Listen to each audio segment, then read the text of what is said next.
1 सितंबर 2025 तेंजिंग का वो आलीशान होटल जहां एससीओ समिट के लिए दुनिया भर के नेता जमा थे। बाहर का माहौल बिल्कुल शांत था, पर अंदर एक ऐसी आग सुलग रही थी जिसकी आंच सीधे हिंदुस्तान के दिल तक पहुंचने वाली थी। प्रधानमंत्री नरेंद्र मोदी अपने कमरे से निकलते हैं। उनकी सिक्योरिटी पूरी तरह से अलर्ट है। प्रोटोकॉल के हिसाब से उनकी बुलेट प्रूफ गाड़ी बिल्कुल तैयार खड़ी थी। पर तभी एक ऐसी घटना होती है जिसने दुनिया भर के इंटेलिजेंस एक्सपर्ट्स के होश उड़ा दिए। मोदी जी अपनी उस तयशुदा गाड़ी की तरफ बढ़ते जरूर हैं, लेकिन अचानक उनका रास्ता बदल दिया जाता है। उनके इर्द गिर्द रूसी खुफिया एजेंसी के ऑफिसर्स एक मजबूत घेरा बना लेते हैं और अगले ही पल प्रधानमंत्री मोदी अपनी गाड़ी को छोड़कर रूस के राष्ट्रपति व्लादिमीर पुतिन की अल्ट्रा हाई सिक्योरिटी लिमोजीन में बैठ जाते हैं। ये कोई छोटी बात नहीं थी। एक देश का प्रधानमंत्री दूसरे देश के राष्ट्रपति की गाड़ी में, ऐसा डिप्लोमेसी के इतिहास में शायद ही कभी होता है।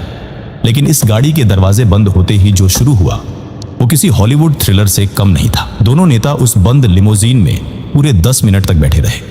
गाड़ी अपनी जगह से 1 इंच नहीं हिली। आखिरकार गाड़ी आगे बढ़ती है। इंटरनेट पर तस्वीरें आग की तरह फैलने लगती हैं। दुनिया भर के मीडिया चैनल्स चिल्लाने लगते हैं कि देखिए मोदी और पुतिन की दोस्ती कितनी गहरी है। दोनों एक ही गाड़ी में जा रहे हैं। पर दोस्तों, सच्चाई कुछ और ही थी। ये दोस्ती का दिखावा नहीं, बल्कि मौत के चक्रव्यूह से बच निकलने की एक आखिरी कोशिश थी। जब ये गाड़ी वेन्यू पर पहुंचती है तो एक और ऐसी घटना होती है जो आमतौर पर बिल्कुल असंभव है। वेन्यू पर पहुंचने के बाद ना मोदी गाड़ी से बाहर आते हैं ना पुतिन। पूरे 45 मिनट तक दुनिया के 2 सबसे ताकतवर नेता उस बंद गाड़ी में बैठे रहते हैं। उस बंद गाड़ी के अंदर फोन पर एक एनक्रिप्टेड लाइन जुड़ती है।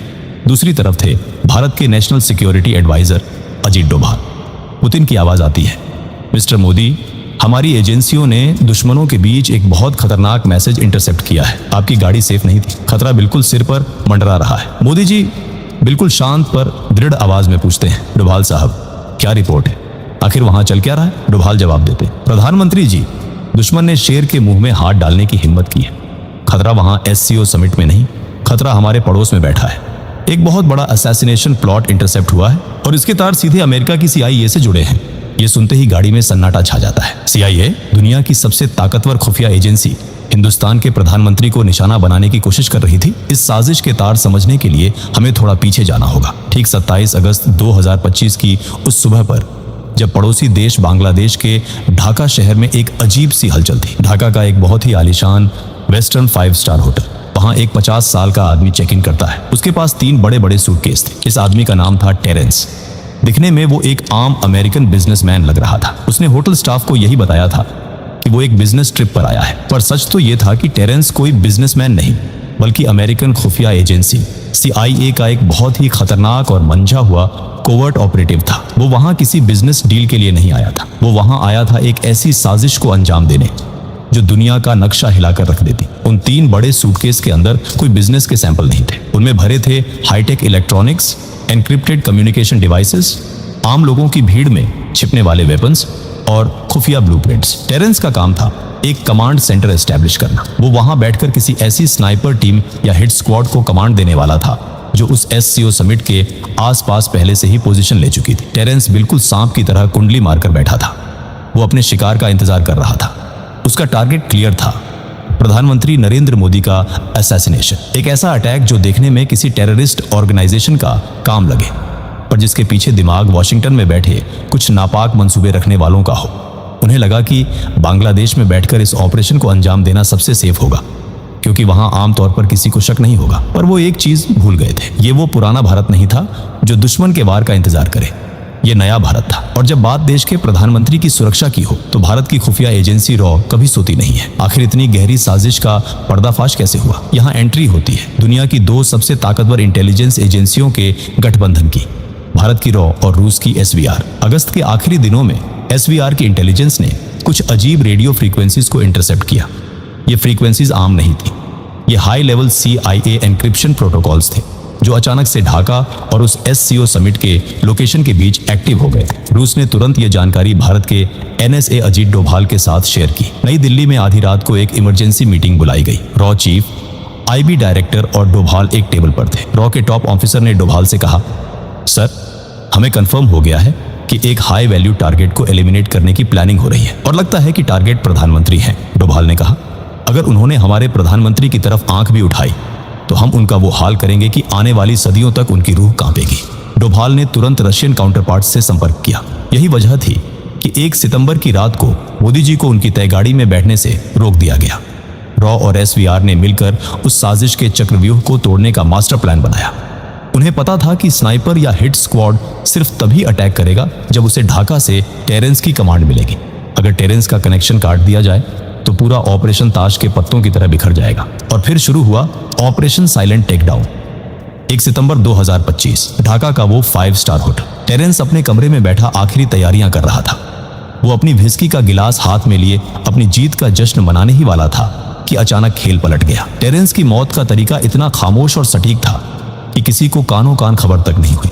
टेरेंस की उसी व्हिस्की की ड्रिंक में एक ऐसा केमिकल मिला दिया गया था जो पलक झपकते ही इंसान के नर्वस सिस्टम को बंद कर देता है। ये कोई आम जहर नहीं था, ये एक हाई ग्रेड असैसिनेशन वेपन था जिसका इस्तेमाल सिर्फ दुनिया की टॉप एजेंसियां करती हैं। जैसे ही टेरेंस ने वो ड्रिंक पी, उसके होश उड़ने लगे। वो अपने कम्युनिकेशन डिवाइस तक पहुंचने की कोशिश करता रहा, पर उसके हाथ पैर काम करना बंद कर चुके थे। कुछ ही सेकंड्स में वो जमीन पर गिरा और उसने दम तोड़ दिया। बिना किसी आवाज के, बिना किसी गोली के, दुनिया की सबसे बड़ी सुपर पावर का एजेंट अपने ही बिछाए जाल में ढेर हो चुका था। CIA की वो साजिश वहीं उसी कमरे में दफन हो गई। लेकिन इसके बाद जो हुआ उसने इस साजिश को और भी गहरा कर दिया। जैसे ही टेरेंस की मौत की खबर अमेरिकन एम्बेसी तक पहुंची, वहां भगदड़ मच गई। उन्हें समझ आ गया था कि उनका खेल खत्म हो चुका है और किसी ने उन्हें उनके ही घर में घुसकर मात दे दी है। अगले ही पल US एम्बेसी से एक पूरी टीम उस होटल में दाखिल होती है। उन्होंने बांग्लादेश की लोकल पुलिस को होटल के अंदर घुसने तक नहीं दिया। आमतौर पर किसी भी विदेशी नागरिक की मौत पर लोकल पुलिस इन्वेस्टिगेशन करती है, पोस्टमार्टम होता है, पर यहां सब कुछ दरकिनार कर दिया गया। अमेरिकन एजेंट्स ने टेरेंस की डेड बॉडी को तुरंत अपने कब्जे में लिया। उसका कोई पोस्टमार्टम नहीं हुआ। उसकी बॉडी को सीधे एक स्पेशल फ्लाइट के जरिए US भेज दिया गया। और वो जो 3 बड़े सूटकेस थे जिनमें उस पूरे ऑपरेशन के ब्लूप्रिंट्स और इलेक्ट्रॉनिक एविडेंस थे, वो सब कुछ US एम्बेसी के एजेंट्स ने जब्त कर लिया। और बात यहीं खत्म नहीं हुई। लंदन और वॉशिंगटन के सर्वर्स पर बैठे साइबर एक्सपर्ट्स ने लगातार कई घंटों तक काम किया और टेरेंस के वजूद का हर एक डिजिटल फुटप्रिंट मिटा दिया। उसका करियर, उसकी हिस्ट्री, उसकी सर्विस रिकॉर्ड्स, सब कुछ इंटरनेट और डेटाबेस से ऐसे गायब कर दिया गया जैसे टेरेंस नाम का कोई इंसान इस दुनिया में था ही नहीं। US army special operations command के स्पोक्समैन ने 1 सितंबर को एक अजीब स्टेटमेंट रिलीज किया। उन्होंने कहा कि उनका कोई कमांड इंस्पेक्टर जनरल मरा नहीं गया है। उन्होंने क्लेम किया कि जिस इंसान की बात हो रही है वो यूनाइटेड स्टेट्स में जिंदा और सुरक्षित है। 4 सितंबर को लेफ्टिनेंट कर्नल इलियट स्कॉट ने यहां तक कह दिया कि ढाका में उनका कोई ऑन गोइंग ऑपरेशन चल ही नहीं रहा है। 2 सितंबर 2025 प्रधानमंत्री मोदी सही सलामत भारत लौट आते हैं। अगले ही दिन वो नई दिल्ली में एक बड़े सेमिकॉन समिट में मंच पर आते हैं। वो प्रधानमंत्री जो हमेशा अपने भाषणों में ऊर्जा और आत्मविश्वास से भरे होते हैं, उस दिन उनके चेहरे पर एक अजीब सी संजीदगी थी। मंच पर आते ही जब लोग उनके स्वागत में तालियां बजा रहे थे तो मोदी जी ने एक ऐसी बात कही जिसने सबको हैरत में डाल दिया। उन्होंने कहा, मैं कल रात ही जापान और चीन के इस दौरे से वापस लौटा हूं।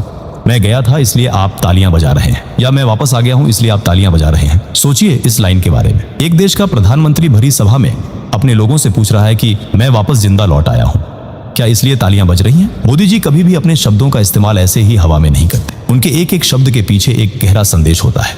ये कोई मजाक नहीं था, ये एक मैसेज था उन ताकतों को जो वॉशिंगटन और दुनिया के बाकी हिस्सों में बैठकर देख रही थी।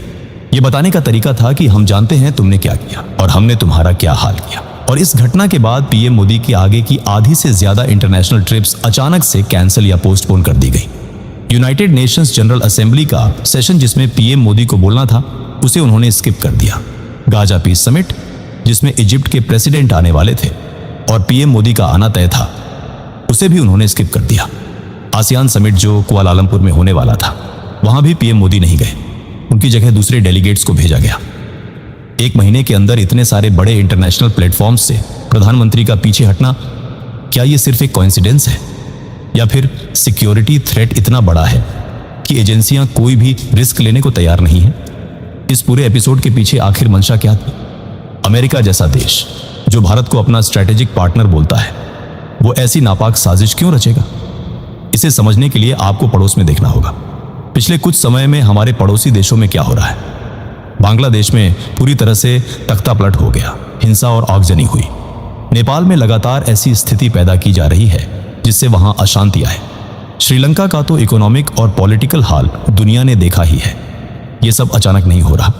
भारत के आसपास के देशों को डिस्टेबलाइज करके एक इनविजिबल फोर्स भारत के इर्द गिर्द एक रिंग ऑफ फायर बना रही है। CIA का तो इतिहास रहा है दूसरे देशों में रिजीम चेंज करवाने का, चाहे वो साउथ अमेरिका हो, मिडिल ईस्ट हो या एशिया। जब कोई नेता उनके हिसाब से नहीं चलता, जब कोई देश अपनी इंडिपेंडेंट फॉरेन पॉलिसी फॉलो करता है, आंख में आंख डालकर बात करता है, तो उनका अहंकार आहत होता है। पीयूष गोयल का वो धमाकेदार बयान आपको याद होगा। उन्होंने भरे मंच से अमेरिका को चेतावनी देते हुए कहा था, आप हमारे सर पर बंदूक रखकर हमसे ट्रेड डील्स नहीं कर सकते। एक यूनियन मिनिस्टर का ऐसी भाषा का प्रयोग करना कोई छोटी बात नहीं है। ये किस बंदूक की बात कर रहे थे पीयूष गोयल? क्या वो उसी बंदूक की बात कर रहे थे जो CIA ने 1 सितंबर को प्रधानमंत्री मोदी पर तानने की कोशिश की थी? क्या ये एक मैसेज था कि भारत अब किसी दबाव में आकर अपने फैसले नहीं बदलेगा? टेरेंस का मर्डर PM मोदी का असैसिनेशन प्लॉट हो या ना हो, लेकिन एक बात बिल्कुल साफ है, ढाका में बैठकर टेरेंस भारत के खिलाफ एक बहुत बड़ी आग लगा रहा था। दोस्तों, आपको क्या लगता है? क्या सच में अमेरिका भारत में एक बड़ा रेजिम चेंज प्लान कर रहा था? क्या वो प्रधानमंत्री को रास्ते से हटाकर अपना कोई पपेट नेता बिठाना चाहते थे? क्या इन सारी बातों में, पीयूष गोयल के बयान में और मोदी जी के उस जिंदा लौट आने वाले कमेंट में कोई कनेक्शन है? अपनी राय कमेंट्स में जरूर लिखिए, और अगर वीडियो पसंद आया हो तो वीडियो को एक लाइक और चैनल को सब्सक्राइब जरूर करें। तब तक के लिए जय हिंद, जय भारत।